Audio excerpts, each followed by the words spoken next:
There's something I like to add before applying surface patterns. For example, fabric, leather, or even metal patterns, which are very common in 3D printing jobs. So before applying them, I like to manually add little details like these small cuts.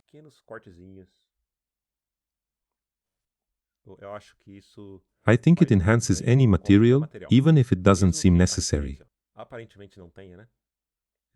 It's very subtle, and when added to folds, it shouldn't be too high frequency. There's a range of possibilities between a smooth surface and a leather pattern. That's what I'm trying to find right now. I think that's where the beauty comes from, making materials just a bit more surreal.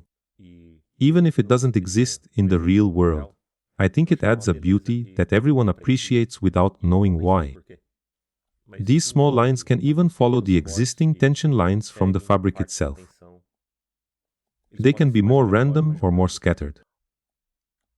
I like to use the existing direction of the form to add these lines.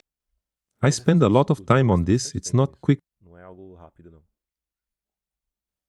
and it's not always appropriate, for example, if your company doesn't give you the time needed. It's quite time-consuming because it's completely manual. It's getting much better already. Just one line won't change much, but gradually it makes a difference. As you do this deformation pass, it brings life to any material, whether metal, leather, fabric, or others. Depending on the design, you apply it with more or less intensity. For this character, probably less. I don't think something like this reference is the best we could do. On this smooth part, I want to make it somewhat surreal, more real than real, with qualities only I can see. But I don't want to ruin it, so I'll try to find some lines, both positive and negative.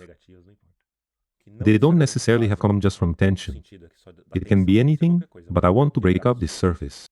It's very subtle, and I do this on everything, across all materials.